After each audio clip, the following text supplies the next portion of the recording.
Welcome in, ladies and gentlemen, boys and girls, RFK Refugees Podcast. Ted here, John here, off-season edition. Even though the MLS season has not ended yet, still an off-season edition. It's ended to me. Yes. It's over for us. John and I did text beforehand, if you're watching the live show, and we did coordinate wearing a Wolfsburg jersey because Kevin Prater's got his first Bundesliga start.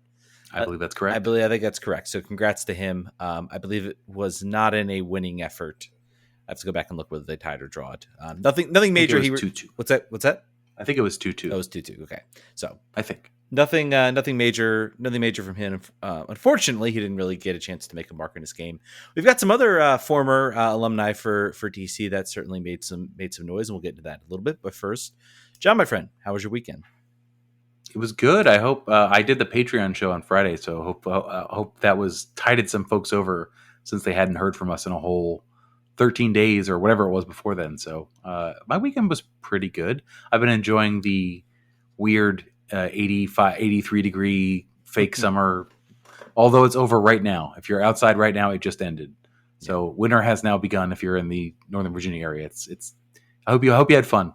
Hope you liked it. What about you, Ted? Yeah, it was a weird 80 degree. I refereed soccer out in that weather, and it was very strange to be like in late October and it be like 80 degrees and sunny. So very, very strange weather we have here. But it's going to get cold. It's going to get chilly. I believe we'll probably have some frost. I think I found they saw like 25 degree weather coming up, and we got the time change, so it's going to get darker after this weekend. So should be fun. But I had an okay weekend. Caught a little of the F1 race in Mexico. Not going to talk F1. This is not an F1 podcast. We got enough questions, so we don't have to. So thank you to our listeners. Yeah, John, we don't have to suffer through the John. We might get producer Brian to jump into the conversation. But let's get into it. Let's start. I wanted to start today. I know John had opened up with some MLS topics, and I said, you know what? I opened up with some DC topics, and I said, you know what? Let's give some thoughts and some about the world around MLS, because there's been a lot of news. First of all, congratulations to Mr. Lionel Messi on his Ballon d'Or victory. So MLS gets the claim that we have the best player in the world. That's how that works, right? League of choice. Don Garber was not wrong. It's. I've tried to come up with an analogy for it. I don't think I can do that right now. But first, I wanted to talk a little bit. Obviously, the latest sort of expansion news came about was that San Diego FC revealed their new logo to worldwide appeal. Everybody was talking about how much they loved it. Everyone already they're like making bootleg shirts with the logo because they love it so much. They're like, I gotta have this now. Yes, their colors will be blue and chrome.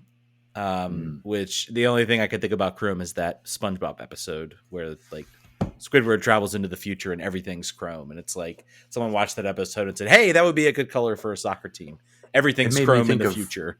It made me think of Mad Max Fury Road, where they would spray their mouth with chrome paint. That's what I thought of. If San Diego FC fans adopt that as kind of like, they all have like chrome cool. That would be really cool, actually. That actually would be really cool. But yeah, no, the logos, I feel like the worst part about the logo, I feel like the logo might have been somewhat okay, if not uninspired, if they had just left the little like color trim around the side. It just feels like they went, oh shoot, the Wave have like a color. Let's just throw some color around the edges and call it a day. But to go from, I think some of the two most creative logos in soccer, where you have the San Diego Wave and you have the San Diego Loyal, to kind of go down to this generic San Diego. Can we get back to some creativity with our soccer names? Not every team has to be FC. It's bad out there, folks. And this comes from a team whose name is United. I know, but it's just bad. Yeah, but we were United first, so yes. We're allowed to be.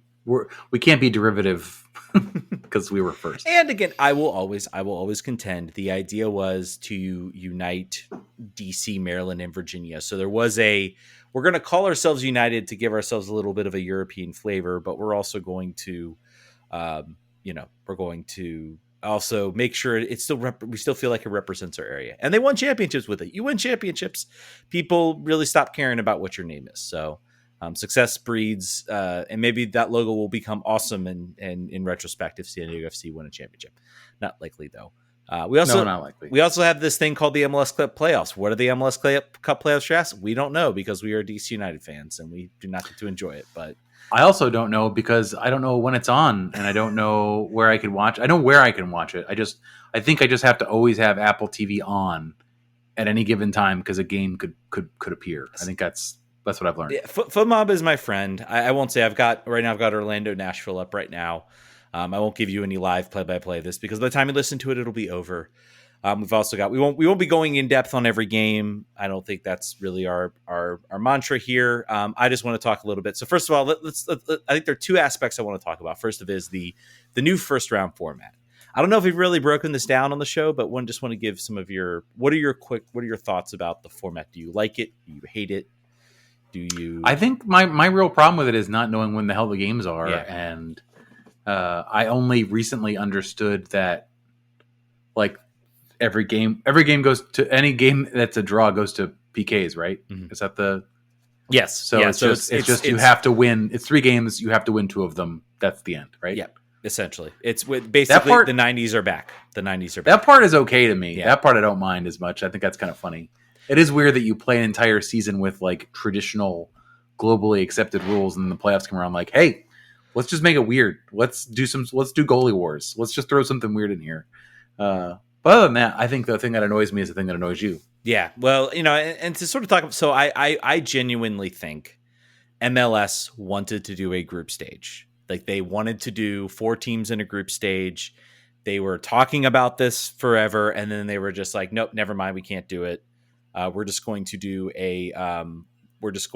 this 3 round series thing. I think it does give. I will say a lot of people loved the single round knockout. I'll say it was probably of the formats, it was probably one of the better ones they came up with. I will say the one criticism I have is that it just went by way too quickly. It was like it was done and over with. And I do think maybe you should have to play more than like 3 games to win a championship if you're going to go out there and do that. You have a whole regular season and you build up to that and you earn that bye, but playoffs I think should still be a challenge. I think there is such a thing as too long of a playoffs. Like if we talk about NHL, NBA, the playoffs are insanely too long, and how like it's almost like a marathon. It's almost like a whole new season that you have to go through just to get to the Stanley Cup Finals. So I think there's some criticism about it being too short and too long. The best of 3 is fine. It gives some incentive to the teams. I think what you're seeing out of it is home teams are playing a little bit more free because they know, hey, if we drop this game, yes, it stinks, but this isn't like the end for us. I think you're seeing the away teams try to play a little tight, try to sort of get the game to a draw, maybe try to win it in PKs. We'll see. I feel like everybody's jumping on the best of 3 and hating on it before. And then I love someone tweeted out, oh man, it's really awful. All the home teams are winning. So why do we even have this 3-game format? And then Kansas City comes out and like literally pops St. Louis in the mouth after they just literally talked about on their social media about how Kansas City doesn't know what a supporter section is, which was kind of funny. But who said that? You didn't see that? The social media, I think the St. Louis social media, whether it was TikTok, Instagram, Twitter, X, whatever, I don't know, but they posted a video that was like, Kansas City, this is what a real supporter section looks like. And I'm like, that is like some real sass that like you don't need to be really dropping right now, particularly when you're first in the league and you don't know how good SKC support is. Anyway, I think the format's fine. And wait a couple years. Like granted they had a hot year, but other teams have also started hot and then have trailed off for a couple of years. So like, pump the brakes. Yeah, pump the brakes. The schedule's terrible. This whole like Saturday, couple games on Saturday, couple games on Sunday. We kind of spread them through the week. Teams are getting like 10-day breaks. I'm trying to think when like I think the international break is like coming up. I think it's like I think it's either the next week or the week after. I'll have to go back and look. So there's going to be an enforced break. There's not a whole lot you can do about that, but I think you can like, why are the games not all on? There's a Saturday game, a Saturday mid-afternoon game, Saturday early evening game, and then maybe 2 Saturday games in the evening, and then just repeat the schedule on Sunday. You've got, 8 games you have to show for the first round, 4 and 4 Saturday, Sunday, we're done. Then you can go to next week, next Saturday. Maybe it's too late at that point. I don't know, even though they're clearly branching this out far anyway. And then wrap it up next Wednesday for the if necessary third games. And then it's tight, it's done.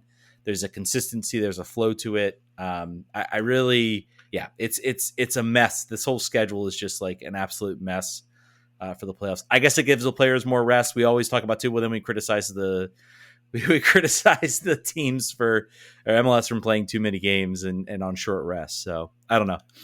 Let's whip through the results that are final from so far, and just give a 5-word thought about it. Philadelphia 3-1 over New England. Unexpected. Kind of expected, yeah. I think Philly are a good team, even though apparently now just dropping from Tom Bogart that Kai Wagner has been accused of using a racial slur by Bobby Wood during the game during a heated exchange. So, which, if you have been following his situation, he is at the end of his contract and is looking to sign a new deal in MLS or go abroad, and that's ill-timed from him to do that. Also, in the playoff, just not what you want in any sort of the word. Just not great. So I still think Philly has no problem closing this out. New England kind of has been stumbling. They made it in the playoffs, obviously, but kind of stumbling. LAFC 5, Vancouver 2 in Vancouver.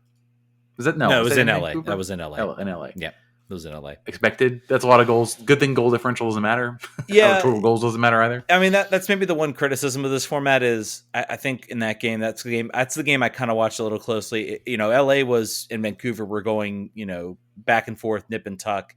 I think LA made it 3-2, and then Vancouver started pushing because they were like, well, we got to go get the goal. If we lose by 3 goals, who cares? We just reset for the next match. And that is maybe a valid, I guess, minor criticism of this is that, you're seeing a lot of these lopsided score lines because teams then push for it. It doesn't matter. Yeah. And it doesn't matter if you're already going to lose, you're going to lose. And, you push for that next goal. So, yeah. You know who they needed? They needed Christian Dahomey. That's who Vancouver needed. That would have changed this calculus. Next one is my favorite one. Houston 2, RSL 1. Yeah, that was maybe one of the closest games. This Orlando Nashville game is 1-0. Is probably going to be maybe a little bit closer. We'll see how that one ends. Still haven't had a penalty shootout yet. I think I'll be curious to see how it goes. Obviously, the number 2 games are going to be interesting. As those are. We did have a penalty shootout in the play-in game for SKC, resulting in some very interesting penalties if you go back and watch those highlights. Sure. I will say the one thing I like about this format is I like that there's no extra time. It's just 90 minutes. Let's just get it over in PKs. I used to hate that, and now I'm like, with this format, I'm like, yeah, it's fine. Let's get it move keep it moving. Agree. So Ben Olsen looking good.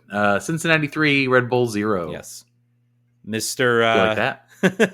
Mr. Luciano Acosta with an absolute 50-yard banger, probably the goal of the playoffs already. Yep. SKC 4, St. Louis 1. The Wild. So I think I saw this as a Jason Anderson stat. It's the first team in the playoff history to score 3 goals outside of the 18-yard box in a game. Wow. It was just Golasso City all over the place. I feel like his name Berkey, right? The goalie for St. Louis, Roman Berkey, had little to do with 3 of those goals. It was just pick those out. What are you gonna do? Yeah. He punched one to the top of the 18, which was maybe not great, but and to me that game is more of somewhat of a vindication. I feel like if they had the old format and that game ends with KC moving on, the criticisms will be, then what's the point of the regular season? St.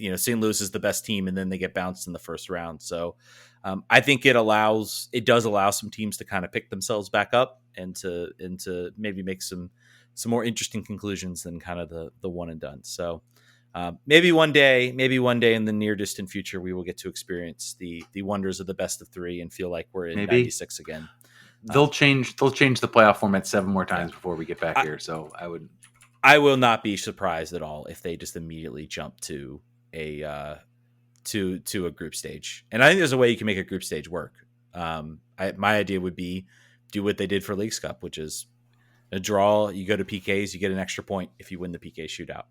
I think that could keep like things NHL, because the biggest criticism would be the dead rubber games, and I think that would be a way to keep dead rubber games from happening. So, all right. Well, that is all the games that have happened so far. We'll do this every 2 weeks. We'll probably be still in the first round in the end of 2 weeks, so we'll keep talking about those games. Well, now let's get to DC United stuff. There's a little bit. Granted, obviously, we talked in the last Monday show about sort of all the players who were on their way out. We had a lot of people ask us to talk about the players who are still going to remain. We got time to do that. There were a lot of questions about Benteke. I feel like in the intervening 2 weeks, we'll get into that. But there are players that are still playing games somehow by international standards. So let's talk about that. The U.S. under-19 team is having basically Jackson Hopkins and Ted Kutubietro are playing all the games. Yeah. It appears they are either starting or in substitute for every game. And we advanced due to a Ted Kutubietro winner at the death over Honduras. Yes. So apparently I watched the Brazil game thanks to someone mercilessly posting it on YouTube. I for the life of me cannot understand. It appears nobody has the rights in the United States. There's no way to stream it or watch it. Fubo supposedly has it, but you can't watch these games anywhere. It's the Pan American Games for those who are not concerned, and in the United States qualified by virtue of qualifying for the Olympics. So basically, you qualify for the Olympics, you get thrown into this tournament. Ted Kutubietro in there. This is more of a U22 team. I think the women are more of a U19 team. This is supposedly kind of like a B side for the Olympics. So Ted Kutubietro being 21, that's why he's able to sort of be there. Jackson Hopkins, I think maybe has looked. I thought he looked a little better in the Brazil game than Ted Kutubietro, but U.S. was also really struggling. I think they were still trying to figure themselves out a little bit. This is also a team that hasn't really played together. So you're going to struggle if you're not a team that's familiar with each other. And Brazil looked like they were maybe a little more. They knew a little bit more about what they wanted to be in that game. But to the U.S.'s credit, they've grown into this tournament. So they've got a match. Who's on that Brazilian team that we might care about? Gabriel Pirani, who is still listed as a DC United player, but we're not sure what his contract situation is. There's been maybe some stat investigation from Matthew Doyle as to whether DC should keep him. Maybe it's causing the question whether I think DC should keep him, but still remains. He's the only one. If you poll fans, it is like, I don't want to say 100%, but it's like 98% are like, keep him, which is easy to say. I feel like they have to be. The margins are so fine for this team that you better be sure about paying a transfer fee. You got to really be sure, and not just because I think a lot of people were saying like he had moments, he could figure it out, and he could become X, but I mean. You gotta really be sure right now. Yeah, it's a tough one. I mean, the one benefit of signing him is that he would not occupy that designated player spot. He would occupy that U22 spot. That is sort of the one. He almost seems kind of built for this, where it's like you can go sign this guy, you can bring him in, you can spend whatever you want. And, all it costs you is money, and all he doesn't even take up a DP spot, so you can still go out and get that. That number 10 or that real defined creator, that real expensive creator. So remains to be seen. We still don't have a GM. We're still, the team's still, we'll get into that in a little bit. But yeah, Ted Kutubietro doing really well, making some noise. I think I would hope that maybe this is maybe used as kind of a trial to see who they might want to maybe sneak into the Olympic team. He really hasn't gotten a run out with the Olympic team. So I think this is maybe a good opportunity for him to maybe get a spot in that tournament.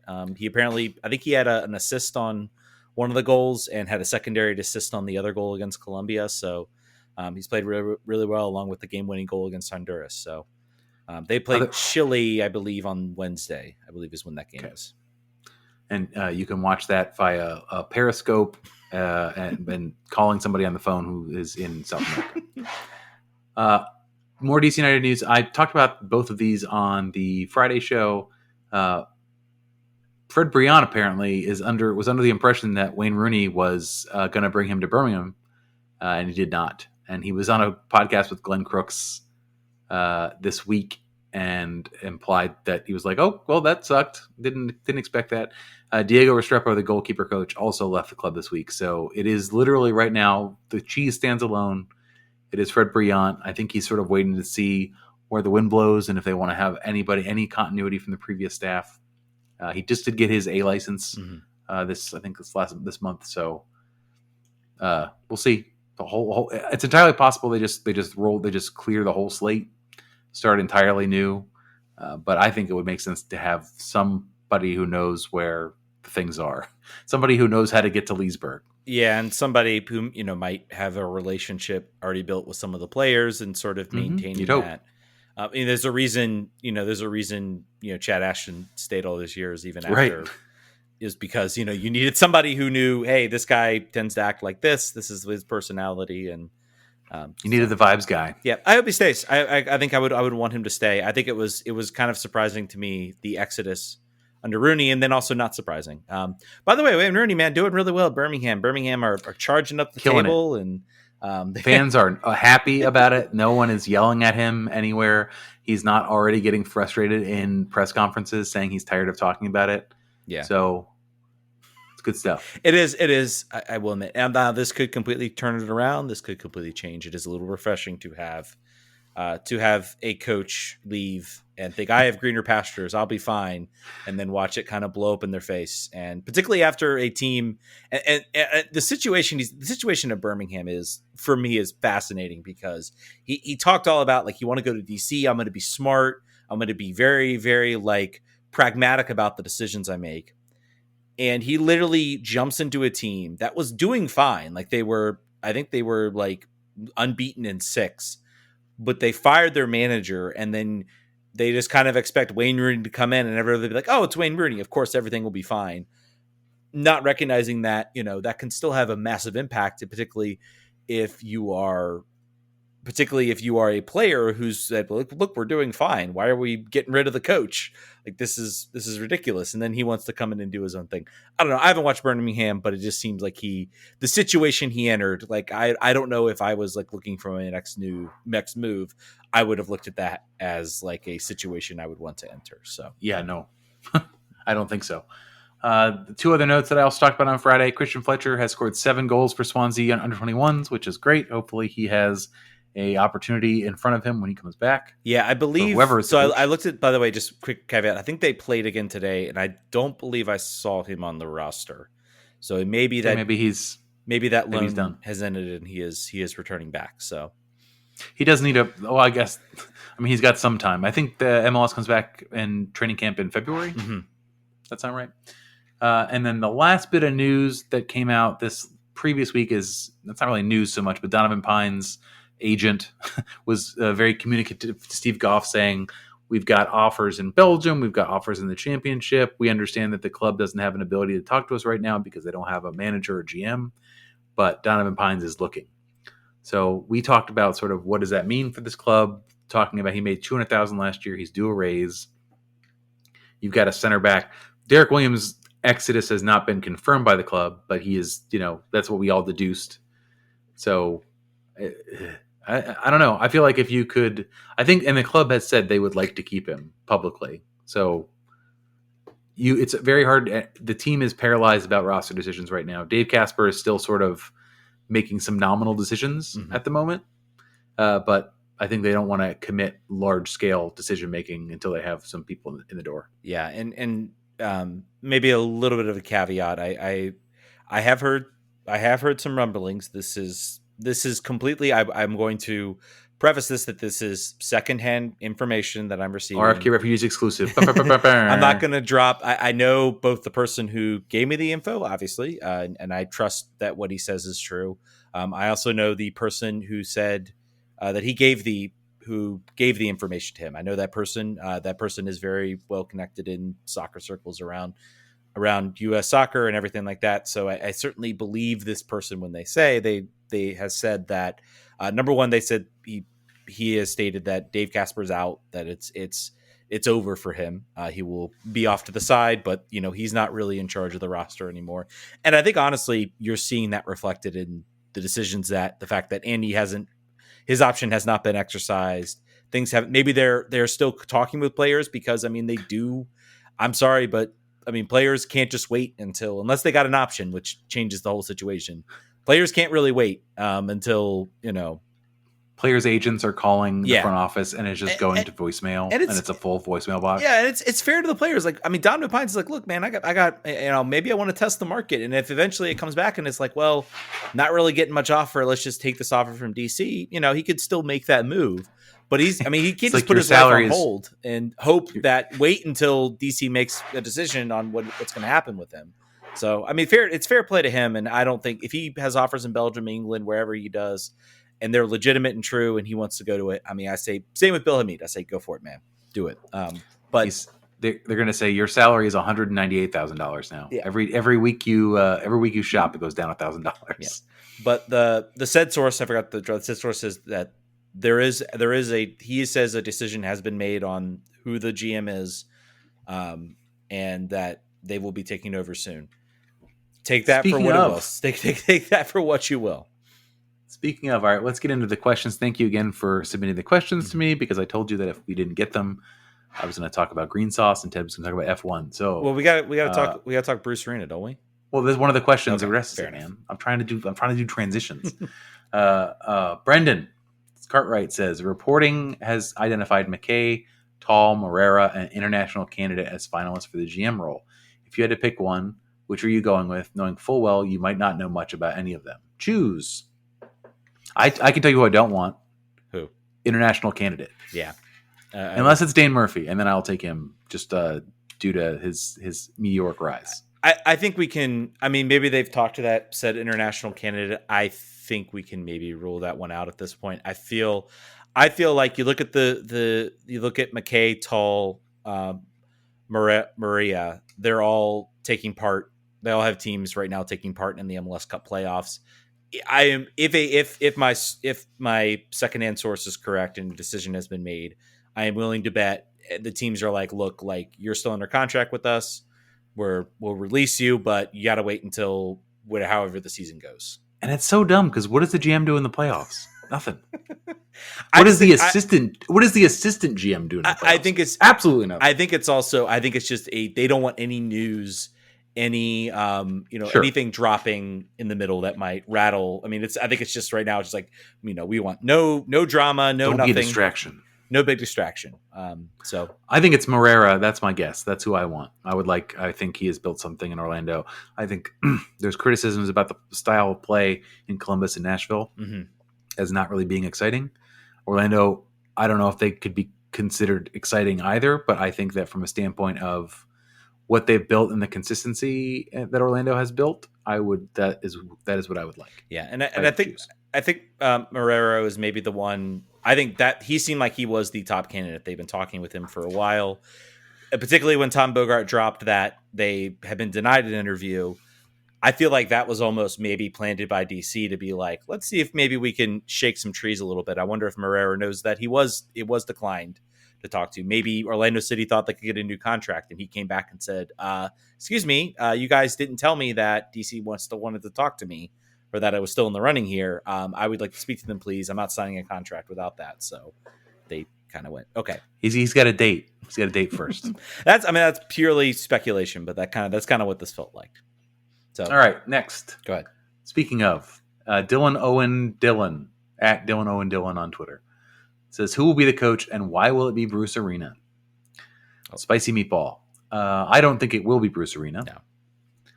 And I don't know who it will be. I think that part, it will be very funny to me if it's a certain coach you have been calling for, who is now coaching in Orlando City, who may follow his GM up here. That would be the funniest thing to me. What are your thoughts? I had a little bit of opportunity to talk about Bruce Arena on Friday. So what are your general thoughts about who it might be and why it won't be Bruce Arena? So again, I know Bruce Arena is obviously his current situation. Personally, I think if I am DC, I am a new GM, I'm like, the last thing I want to do if I'm trying to stake a claim is invite one of the biggest personalities as coach, biggest American soccer personalities. Former GM over and over and over again too. Yeah, a guy who's taken off the coach role and sporting direct role and now just wants to be the coach. I feel like that was maybe more, I think he probably knows he won't get the job. I feel like it was more like let me put my name out there to say, hey, I'm still ready to coach. Obviously, I fully believe that. I did not buy like, I'm going to spend time with my family, the statement. I think also as a GM, unless you have a full understanding of what happened in New England. Why are you running back into a situation that made itself, that basically is almost the same as what happened with Taxi, which something was said. This one was actually apparently justified and validated. Like, it was confirmed that yes, he said it, and he was suspended for it. Has to write a letter to the league to get back in. Jumping through all of that, creating that massive distraction when we're assuming it's one of these three options as your first GM role. I don't think you're going to want to touch that. And I'm not sure I like Bruce Arena as a coach is a legend, and he is a guy who's definitely a player's coach. He can motivate players. I feel like that almost covers almost all of potential deficiencies, and one of which is the dude doesn't like data. In fact, that was apparently, if you read some of the articles coming out about New England, that was a major split point, is that some of the people in the Revs organization wanted to utilize data more. And Bruce Arena was like, get that junk out of there. I know this game better than you punk ass data scientists. So it's like Dusty Baker. You won't get that, but he's like Dusty Baker. He's an old school guy that isn't listening to. I think also too, if this club was a perennial first round loser with a roster that was very, very close and just took like just a steady hand and someone experienced that could maybe get them over the hump, and you were like looking at a 2-year project, okay, that at least is more of a fit for purpose. Right now, you're almost doing a studs to the studs rebuild here. It's odd fit. I mean, kind of that's what happened in New England, mm-hmm. But I think also he was 3 years younger. I think that club was in a different place. That club was starting at ground zero. They were awful. I mean, and he built that thing into something respectable. Won the Supporters Shield, and Robert Kraft opened his wallet for like the first time since Taylor Twellman was there. So that also is part of it. Yeah. I mean, anyway, it won't be him. Yeah, I don't believe so, and I just don't believe that he will want to surrender so much control over the roster. Maybe he realizes he needs to do that. Like, he's not going to get a supporter directing role and coach role like that, full control he had at New England anymore. But I don't know. Just feel like I just saw a clip of Kai Wagner of the New England Philly game. Mm-hmm. I didn't watch it, so I didn't know what he said that. Bobby Wood instantly reacted and started pushing him around. He did that. Yes. So not great. Not great. Next up, we've got RJ Olson says, once a GM and head coach are brought on board, what 3 things would you want DC United to do next, and does not have to be player related? That's a good question. Good question. You go first. What things would they need to do next? I think I'll start. I think having the GM be a open and accountable and media centered individual. So, like, I want to be able to talk to this person. I want to be able to have access to them to understand their thinking about whatever the things are. I think the other thing they should have to do once they get a manager and they get a GM is talk about a 5-year plan or a 3-year plan or whatever it is, and then sort of put it out there so that people can hold them accountable to whether or not the moves that they are making and the decisions they're making are actually in lockstep with that, or if they're just freelancing again. I don't have a third one. I need your third one. You got a third one? Yeah, I mean, I guess that was my first name, was going to be like media. There should be an interview with Stephen Goff. There should be an interview with Pablo Maurer. There should be open and honest communication immediately. If you want to come to our humble podcast, we will absolutely accept you. I'm not making that as a deal breaker, but it's a deal breaker. It's for me. It's a deal breaker. But yeah, open and honest. Honestly, then and then communicate that plan. And honestly, the third thing would be get a coach in place that you feel can execute that plan. Whether that is some of the names that have been thrown about. Hugo Perez has been a name that's thrown about. That would be, like, I think from an El Salvador, fan base perspective, would be certainly like something that would be interesting. But I think really make that right hire and bring somebody in that can really change this game. I would be very curious. I mean, you look at a hire like Bruce Arena. I think Bruce Arena would be, we need a guy in here we need a big personality, because we've got, star players like Click and Benteke, and we need to get the most out of them. And there's like one coach on the market that can do that, and that's Bruce Arena. That would be, but again, that would sort of indicate again, short-sighted thinking that I personally don't want to see from this team anymore. If Benteke is terrible, it's fine as long as there's a general idea about a plan. And I think, honestly, I don't think Benteke is such a huge personality that he's difficult to manage. Doesn't seem like it anyway. Doesn't seem like that. Also, I'd like to see them hire more scouts. Yeah. That'd be another thing. Get some more scouts. Like, Football Manager gives you 5 you can hire. So come on, man. That's 100% realistic. It's all there. minimum standards. RJ also said, who would you say was United's most valuable player outside of Benteke? I think that's Ted Kudu-Pietro, even injured and not playing that much. Yeah, Ted Kudu-Pietro. Maybe a small shout out to either maybe Click or Russell Knaus, sort of the unsung hero. I thought he was. I think those are 3 good choices. Yeah.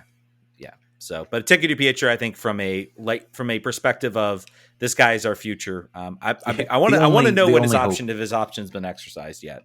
That should be done by now, or a new contract. The limited amount of DC United good news that they're gonna be able to have this offseason, they should do they should blow it out. They should have like a hype video and just like him re-signing his contract where he makes like $50,000 more a year because MLS rules dictate where the control of what that option looks like. They should just really, really blow it out. Yeah, make it fancy. Have an event at the press club and invite local luminaries. They used to do that, by the way. I worked at the press club when they signed Marcelo Gallardo, and they had an event at the press club, like a press conference thing. I was like, my world's coming together. I have to go downstairs, or I have to go upstairs and be a part of this. That's all the then we answered them. That's it. That's all the questions. Make sure you folks get questions in to any. There's lots of ways you can get it in Discord. You can get it to us in Twitter. You can get it to us in Threads. Blue Sky, where I have spent a lot of my time. Blue Sky, if you're one of the lucky few. Blue Sky, if you're Ted and one of Ted's guys.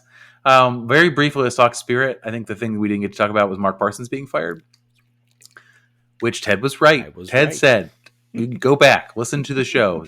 Ted was saying it is unconscionable that this happened with this team, and I think he needs to be fired. And I was like, no, it's a 3-year plan. He talked about it the whole season long. Listen, if there's one thing you should not do, I think if I can say anything about me and soccer, is don't trust John Hoffman about the viability of Spirit coaches. Because I am over 3. I don't trust me at all. I think the ones that are fired for cause seem like they're kind of okay sometimes. I think the ones that are going to be here a long time because they have a pretty long track record of success in the league and internationally, I think they're going to be given some time. But no, I'm wrong. So Ted, you get the crown. You get the smart guy crown on this one. Yeah, I mean. And again, I think I think this is a critical moment for the team, and I think it does show that there is pressure certainly in this job. I also feel like the NWSL showed MLS, look, you can have a playoff system that makes sense for the number of teams that get in, and it can still be exciting, kind of right down to the wire. They'll argue, well, that's because you guys have 12 teams, and I might be like fair, but anyway. But the nature, I think. The talent on this team this is not a team that is a rebuilding project. This is a team that has 5, 6 players, 6, 7 international players. Several of them are going to be, on that World Cup roster for the United States team, potentially, pushing up, the St. Rodman looked really good against, at least in the second part of the Colombia game. And I think this is a team too, where there's starting to become a realization that, maybe the old guard needs to sort of shift off to the background, and they need to let some of the new younger, fresher talent. So I think that opens up, a player like Ashley Sanchez to maybe make some noise as well. Maybe opens up to some of the younger players like Chloe Ricketts to make a run. So this is a team that should have done a lot better. They were flying at the first part of the year. And I think this is personally, I think this is the right call. Now you have to go get the next hire in there. I felt the whole hire of Mark Parsons, maybe it got a little bit of criticism, but maybe didn't get enough. So I hope there's been some lessons learned about, listen to the fans that hate somebody, I guess from the start. And they did. People were still mad that basically they thought that he ran Emily Sonnet out on a rail. I don't think that actually was true, and also I don't think it really would have made a difference in how things went. And now we got an extra first round draft pick next year. I did say this on Friday. Mark Krikorian has to start being held accountable here too. He's now been here long enough. So if this is a bad draft or the team gets off to a bad start and none of those players from last year's draft start to feature on a regular basis, Michelle Kang has another person to fire. Well, we do know that they're doing more searching because their advertisement for their head coaching job showed up on LinkedIn, which is kind of interesting. Not on easy apply though, so you'd have to actually put your resume in. It may not be worth it for you. No, depends. No, but to Mike Krikorian, I mean, I think he does deserve criticism, particularly because when he was asked about the hire of Mike Parsons, did you guys interview a wide range of candidates? And it was no, he just kind of said, we like Mark. We're going to go get Mark Parsons.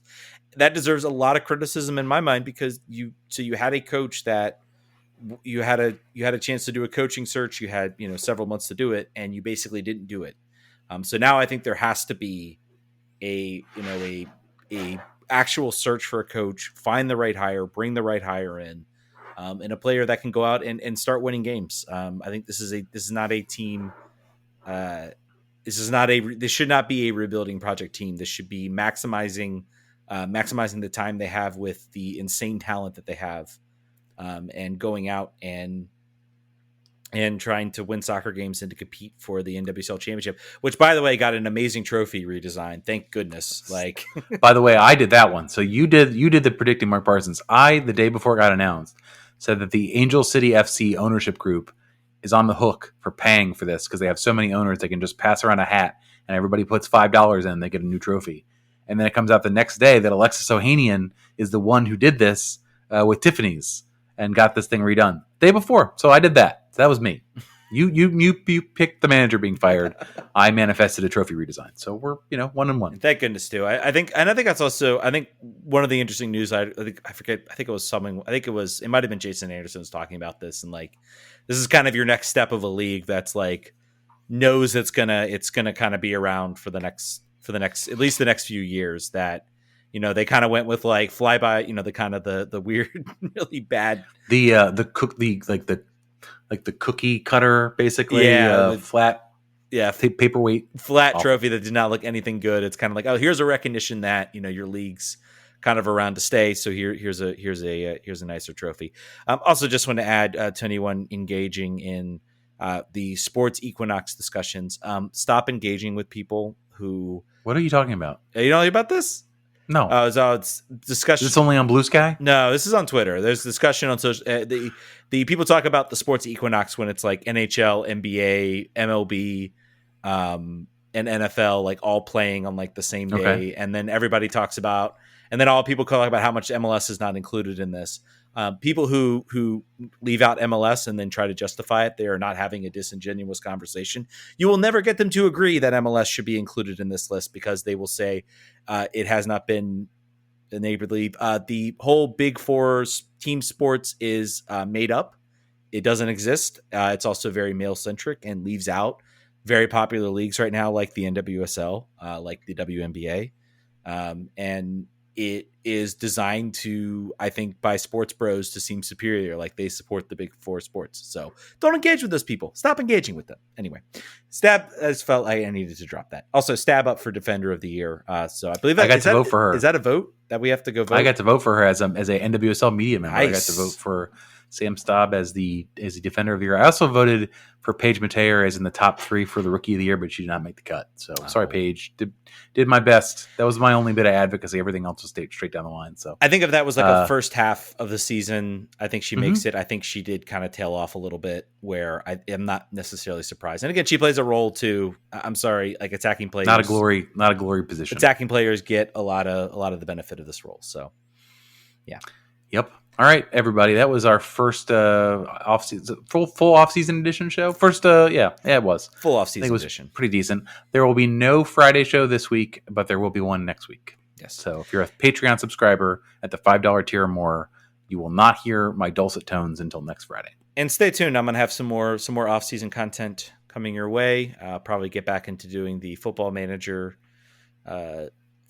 streams once that releases, and I can add the USL leagues and make it a little bit more realistic. So we'll still have some fun. And last reminder, should you be still listening to this show, make sure that you're following the RFK Refugees podcast feed, because in a few weeks, or I don't know, maybe probably beginning of the next season, honestly, that'll be the only place that our podcast will be shooting. So make sure you're subscribed to that one. Yes. That's it.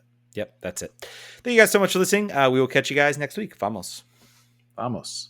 Thank you for listening to RFK Refugees Podcast. Make sure you rate and review the show wherever you download podcasts. If you want to support the show, consider joining our Patreon or subscribing to our channel on Twitch. Lastly, make sure you're following us on Twitter, Instagram, Facebook, Threads, YouTube, Twitch, Goals.tv, Friendster, MySpace, and Tumblr. Some of those are even real. Vamos.